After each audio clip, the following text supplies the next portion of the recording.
I wonder, first of all, as Showman, as a national program in Australia, if you'd like to say hello to everyone out there. Hello, everyone out there. You know, we were all absolutely enchanted by that gorgeous picture of you in a boiler suit the other day.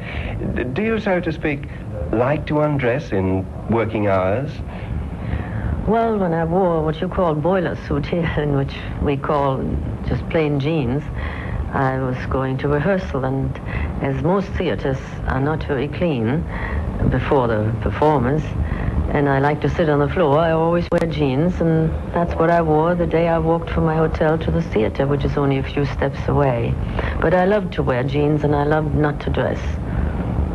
Well, of course, it was so different to the image that we all have of you, and in very sharp contrast to the fabulous gowns we're accustomed to seeing you in, you know, in those theatre recitals. Do you perhaps have a hand sometimes in the design of these gowns yourself? Yes, a little bit, and the dresses are all designed by Jean-Louis, who was a long time at Columbia Pictures and made all the dresses for all the famous Columbia films. It is known that among some of your close friendships, Noel Coward is a warm place in your affections. Has he ever had in mind to write anything special for you, or would you have wanted him to? No, I think that's why we're friends. We don't bother each other. Have you an ambition to play in any particular famous role in legitimate theatre? I love what I'm doing now, because I can play all sorts of roles in the act I'm doing now. I sing all sorts of songs, of young girls, of disappointed girls, of sad and gay people, and so I think I would never want to do a play, no. No, and this is one of the great and wonderful things that comes through with this, why I call it a theatre recital, because it's just not songs. There's a great actress up there as well as a wonderful, glamorous songstress. It's been attributed to you, Miss Dietrich, that you said you were not a tourist. Have you perhaps got a dream island somewhere?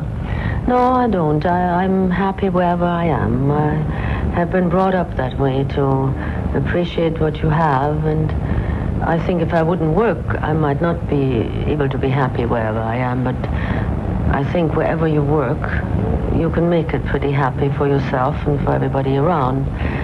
And here in Australia, I'm very happy. I've been in Melbourne, where the people were wonderful and warm, and last night when we opened here in Sydney, and they were wonderful. They kept on screaming and screaming, and I didn't know what to do, because I thought it would get boring to come out and in and out of the curtain, but as long as they wanted.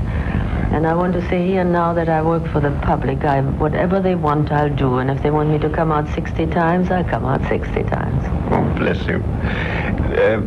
By necessity, you lead a very ubiquitous sort of existence, you know, worlds of capitals in short spans. Where one day would you like to call home? Well, I'd like to call home wherever my family is, because a town in itself means absolutely nothing to me if there's nobody there that you love. So wherever my daughter Maria is, I will probably call home. If you'll forgive this, Miss Dietrich, sitting as I am at this moment, would you say a secret of your, what I can only describe as your fabulous figure, stems from a mainly fish and champagne diet? No. I eat like a horse. I eat whatever I want to. The only thing is that I eat very irregularly, because when I work, I can't eat before I work. That means that I can only eat after 11 or 12 o'clock at night. And all over the world, there are no restaurants where you can eat very well after that hour. So that's why when I work, I lose the weight again that I put on in the days when I don't work. So I go up and down like any other woman.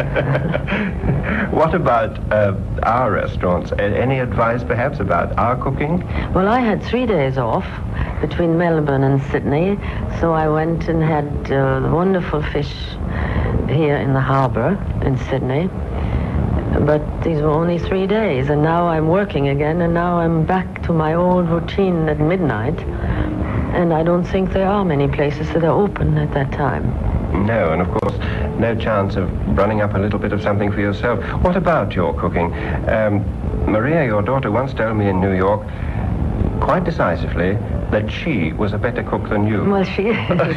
She is. She's a wonderful cook. I just cook very great specialties, which she, again, can't do, and she always makes me come over and do those, but she can cook everything.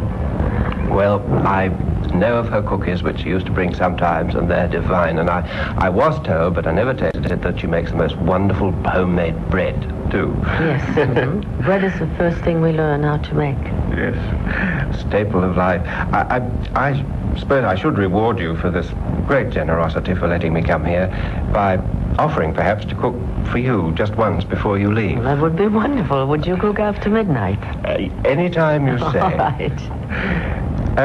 I see, Miss Dietrich, in your dressing room here, the inevitable red geranium, and I know what this means to you. Before I reluctantly take leave, may I say a million thanks, and if you'll excuse my German, so sehr wie Sie die Geranien lieben wir sie. Well, that's very wonderful, and I'm going to translate it for all the people out there. As much as you love geraniums, we love you.